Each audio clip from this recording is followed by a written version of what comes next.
So, if you watched my last video, you'll see that I was playing Controls, Elemental, Jade, even Shaman. Yeah, that is quite the mouthful. And I've had a lot of fun playing the deck. I mean, Kalamos, I love that card. Any excuse to play Kalamos in a deck, I'm all over it. Even without the Elemental synergies. His entrance is still pretty cool. But anyway, the Controls deck took me to sort of rank 2, and then I got knocked down to rank 3, went on a bit of a losing streak with the deck. But that happens on the ladder, right? You win 5 in a row, you lose 5 in a row. It happens. The deck's still super fun. I like the Jade synergies. I like the Elemental synergies. I like Grumble in this deck, being able to put cards back into your hand and replay them for 1. I really enjoy that. It's a good deck. It's slower than your usual build of even Shaman. But hey, it's fun, right? And Hagatha is pretty awesome too. But I think at this point, I've probably had my fill of this deck, and I've realised there's only a few days left until Rastakhan's Rumble is released. So why not have some fun on the ladder? So this was a good ride with even Shaman. An enjoyable ride, but hey, time to experiment, time to look for some decks that are off meta decks, right? Some decks that are reasonably competitive, but have a focus also on being fun to play and unusual. So I had a little browse around on Hearthstone and I found this deck here, RenoJackson's. Well, I've called it a big Druid. It's actually classified as a Taunt Druid, an Enzoth Taunt Druid. And what you've got in this deck, the 2 key cards are, as you've just guessed, Enzoth and Hadronox. So Death Rattle minions and Taunt minions being brought back to life. That's the key in this deck. And as you build to that moment, you do your best to control the board. So you have cards like Starfall, which can neutralize aggressive boards. You have cards like Spreading Plague that can block aggressive minions from hitting your face. You have Armor Gain in terms of Ferocious Howl, Branching Paths, and so on and so forth. As you head to the end game, you've played some Taunts, you've played some Death Rattle minions, you have Hadronox, obviously, which you can then trigger with Naturalize, assuming you have 10 mana to play with. You then have Enzoth, who you can play and then return back into your deck with the likes of Baleful Banker. Don't forget Flabidinous Floop, I love saying that, is in this deck too, so you can replay an Enzoth or replay a Hadronox. So this deck is chock full of value. That is the key thing. And one of my favourite cards in the early days of Hearthstone, Malorn. Even in the early days, he never really found himself played much competitively, but he is one of my favourite cards, if only for his entrance effect. I think it's pretty cool.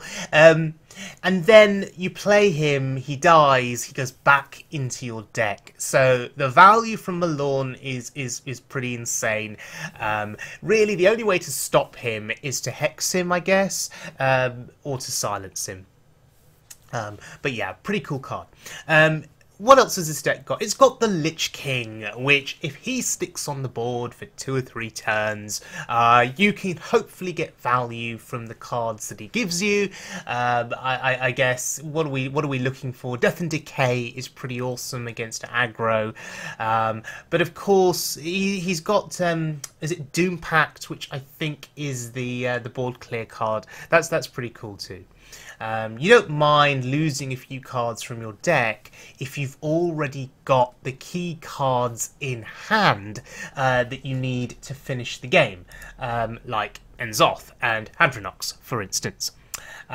Poison Seeds is also in this deck, and that is especially good against even Shaman, so it can neutralise a Sea Giant, it can neutralise a Flame Wreath Faceless pretty quickly, and of course Poison Seeds and Spreading Plague is pretty awesome.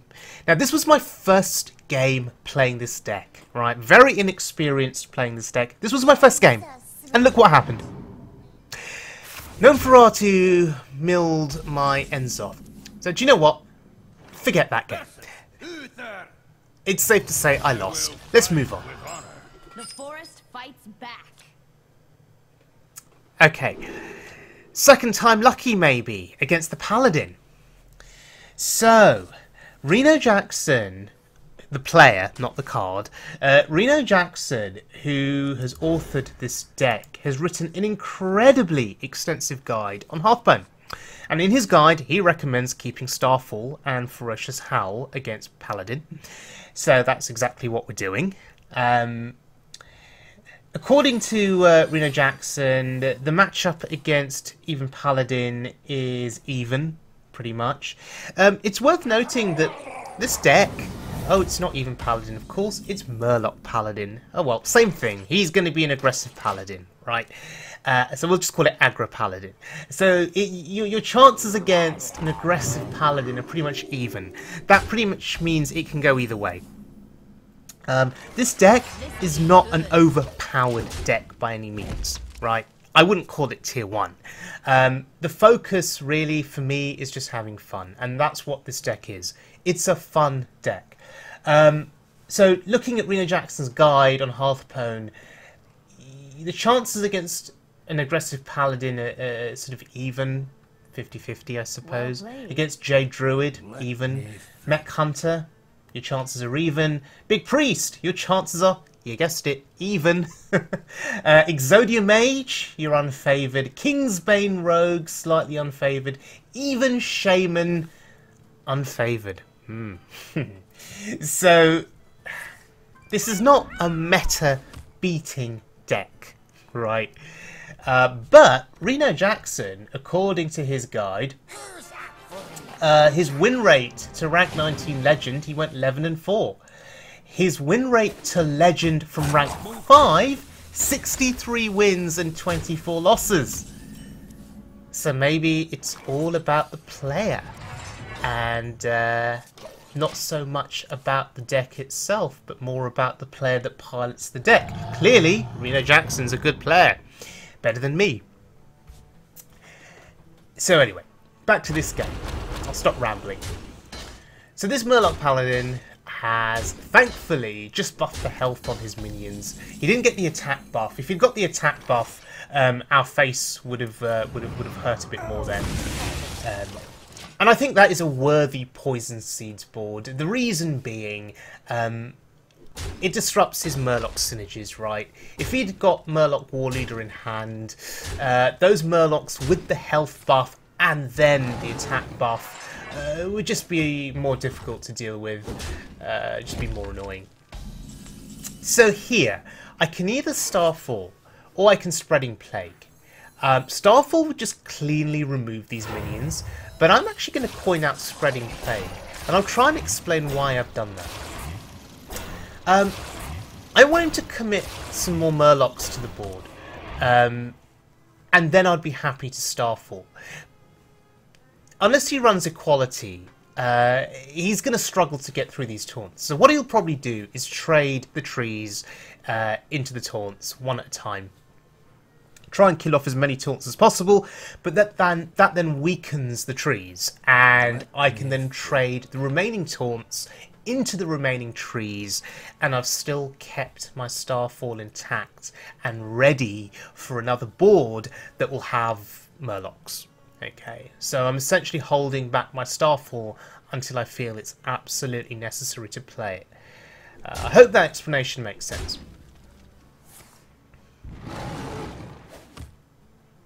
Interesting to see Murloc Paladin at rank 4 on the world meta. Not a deck that you see played too often.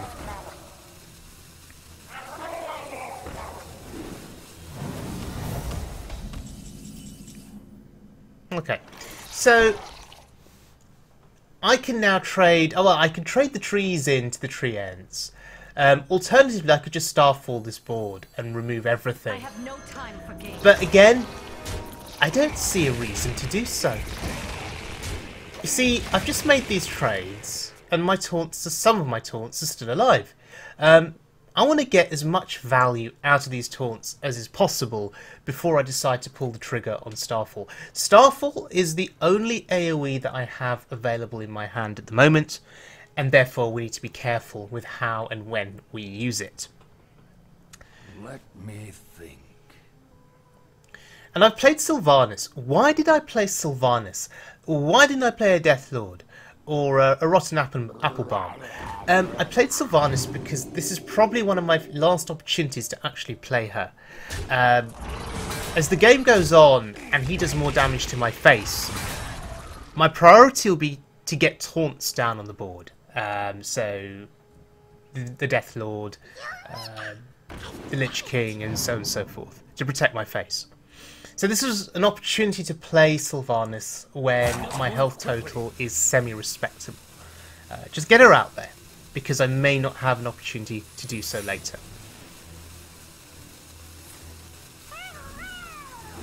Now, am I hoping to steal something with Sylvanas? Not particularly. I don't really care what I steal. His minions are inconsequential. My minions are much higher value. So I don't really care what he has that I can steal. That was a good Starfall, I think, because what we can do now is we've cleared the board, we've got our value out of our taunts, and we keep Sylvanas on board. And now he's running out of cards.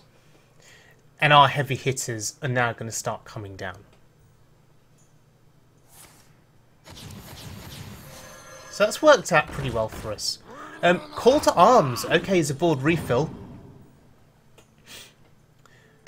But looking at the options that I've got available to me here, there really isn't much of a way for him to come back now. I'm just going to block him completely.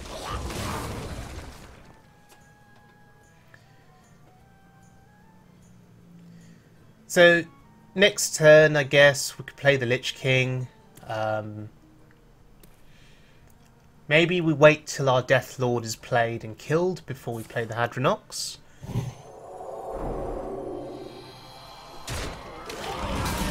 So,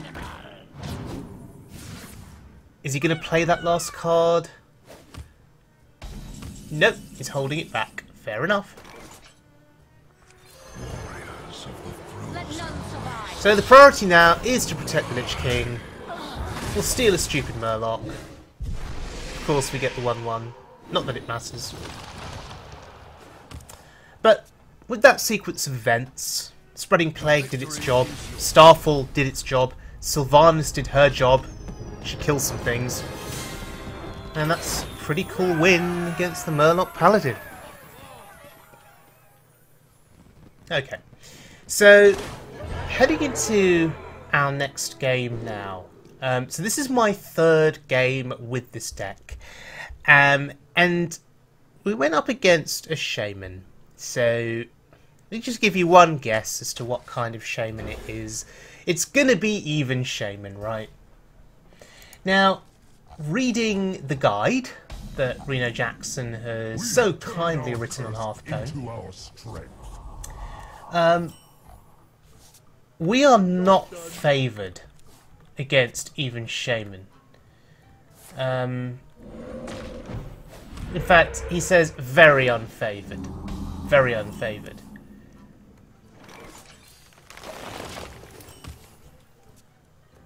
But the guide says to keep Starfall. I guess it's good against the thing from below. We've managed to play Wild Growth, which is good. But why are we unfavoured against even Shaman? I guess it's the same reason that Big Priest can lose to even Shaman. It's the same reason that other slower decks can lose to even Shaman. I mean, a big priest that gets Barnes out on 4 and then starts resurrecting like crazy is going to win, right? But a big priest that doesn't have Barnes on 4, that doesn't even have Shadow Essence on 6, is going to be going very, very slowly in those first 6, 7, 8 turns. And in that time, even Shaman can build up enough of a board presence and just kill the big priest. And it is the same thing for us. If he can build up enough of a presence on the board before we can get going with our massive threats, and before we can get our Enzoth down, our Hadronox killed off, we could just die. Now what we have that Big Priest doesn't have against even Shaman is we have plenty of armor gain in this deck. We have Ferocious Howl, we have Branching Paths, we have the Druid Death Knight, which is great for armor gain too. So now, maybe we can just out-tempo him. Maybe we can just start playing our threats and outpace him a little. This'll be good. Could have played the Taunt there, but I prefer to clear the board. And I prefer the card draw as well. I feel happier with some options in hand that I can choose from now on the next few turns. Malorn on 7 seems relatively sensible.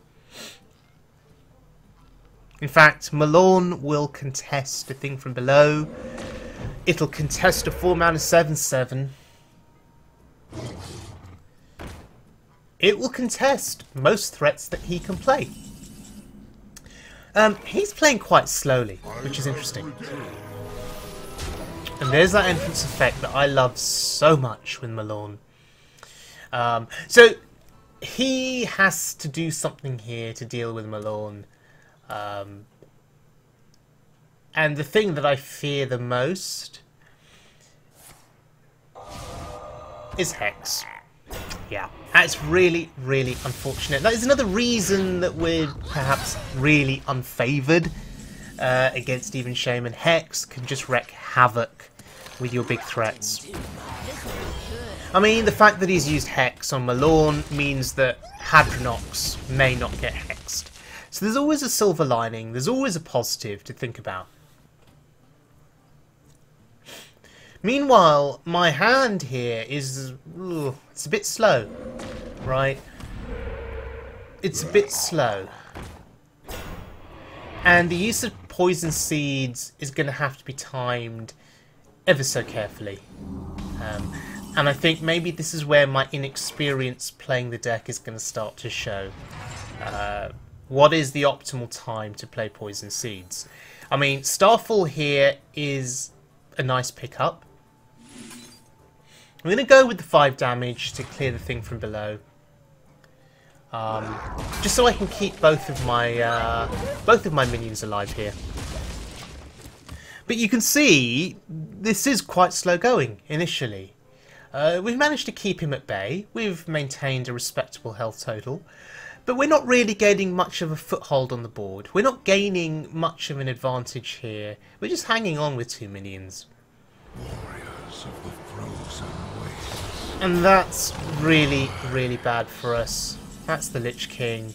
And automatically my eyes go to Poison Seeds. But then I see Psych Melon and I'm thinking, okay, now we draw. Now we draw. And we see what other big threats we have left in our deck that we can play. We've lost Malorn, unfortunately. But there's the Lich King, there's Hadronox, there's Enzoth. Those are our big hitters. Ah, damn it. See, what I was hoping to do there was to kill off the Death Lord, get something big out of his deck, and then to Poison Seeds the board. And just kill off 2 of his big threats in one go. But Chain Gang is not... it's not something I want to play Poison Seeds on, really. So what I'm going to do now is I'm going to wait. I'm going to wait until he kills off the Death Lord, and the Death Lord brings out something worth playing Poison Seeds on. It does mean that the Lich King survives another turn. It does mean he gets a card from the Lich King. That's not good. Oh dear. Well, that's turned around in a bit of a hurry. I now have no board. He has 4 things on his board.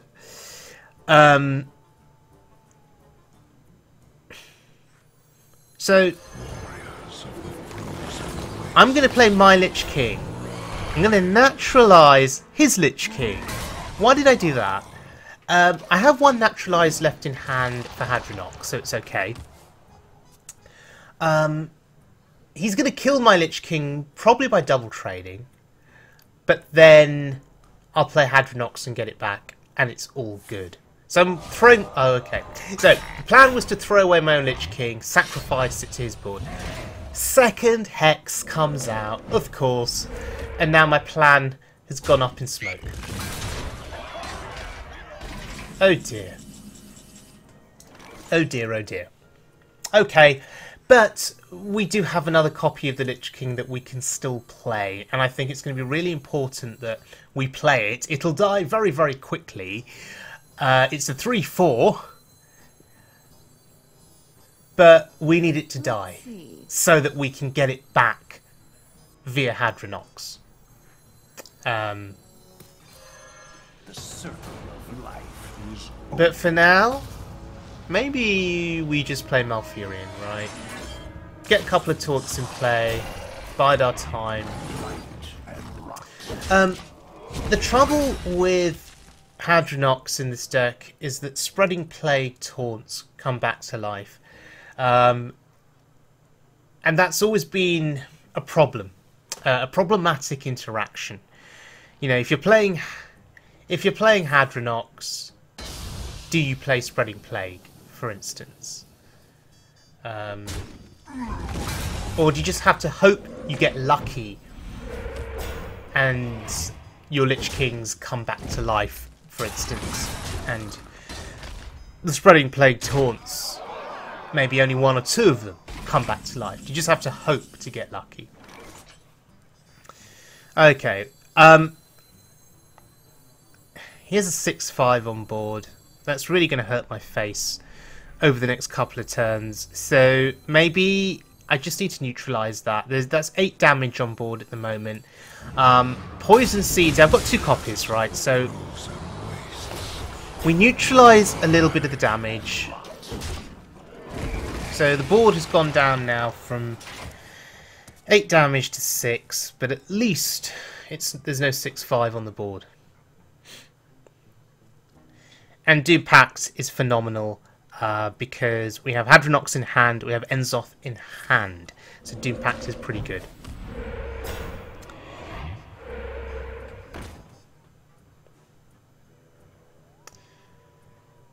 Okay, Flame Tongue Totem is pretty good for him here. It's just pushing a lot of damage. And what we need to be wary of is Crackles, I think, that can finish the game off swiftly. There's a Spreading Plague, and I think it's worth playing here. There is that anti-synergy with Hadronox, but we can't be too greedy here. Our health total is pretty low when you consider that he had that Flame Tongue on board and the potential for Crackles, so we have to play the Plague here. What this may bait out, though, is it may bait out Devolve, Put this apple on your head. which is a good reason to play Plague. If he devolves the Plague and you're still not dead, fine. Because at least the Devolve is then out the way, and that paves the way for Hadronox. But Death and Decay, really, really good for him. Really good for him there.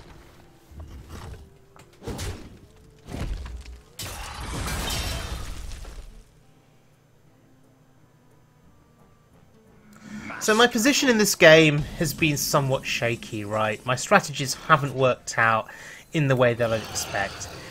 But now we see what we can get from the Hadronox.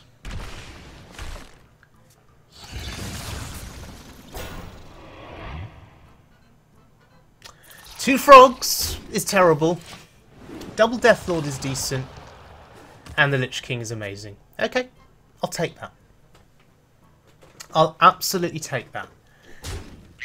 And remember, we still have Enzoth to play, and we have the Banker in this deck, so we can shuffle Enzoth back into our deck, assuming that he doesn't kill it once it gets played.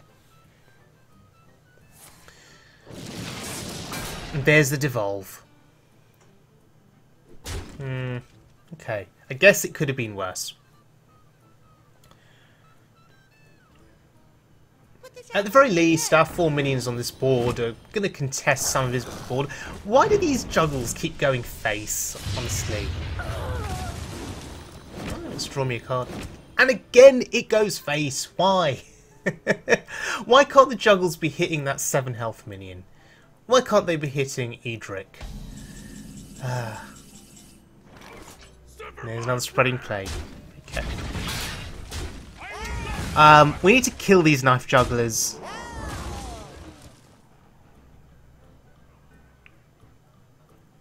Now, on reflection, maybe I should I have played Spreading Plague first before I kill those jugglers? I don't think so. Because, okay, we're at 9 health, but both jugglers are dead. So that's important to note. We've seen one devolve.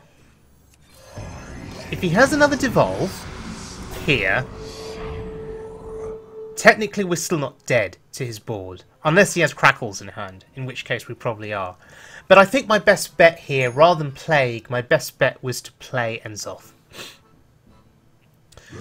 Because what we've got back from Enzoth is Hadronox. And that's super important. He's out of Hexes. So he's just going to load up the board. Sea Giant, thing from below. That's fine. Wow, he plays Gormok. Huh.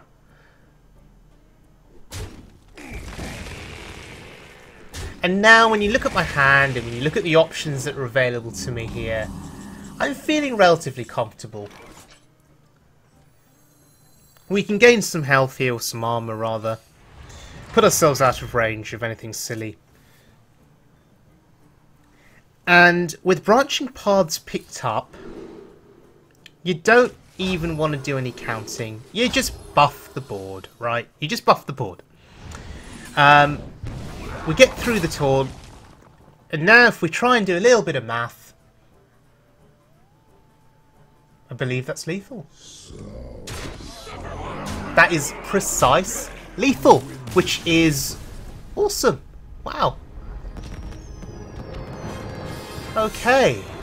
So it feels like we're getting somewhere with this deck now. It took me a while to get going with it. I've only played 3 games, and I don't think I've played them as sort of expertly as I should be playing them. I'm sure that last game in particular was chock full of misplays. But we beat the Paladin. We beat the Even Shaman. I guess that proves that this deck is effective, right? The other thing that's positive about this deck is it has the element of surprise. No one is expecting to see Enzoth, Hadronox, Druid on the wild ladder, right? Hadronox Druid is more or less exclusively played on standard with dragons. But to see cards like Malorn, it's completely unexpected in a deck like this. Even cards like Starfall, right? No one plays Starfall in a Druid deck these days, so these are things that people do not play around. And they may see Psych Melon get played and think you're an Aviana Innovate Kun Druid, some kind of a combo Druid, right? But you're not. Well, you kind of are, because Naturalize and Hadronox is kind of a combo. Again, they won't see that coming. So you have the element of surprise. Flibidinous Floop is also another tool in this deck, which I think can get serious value with, with essentially replaying a Hadronox or replaying an Enzoth.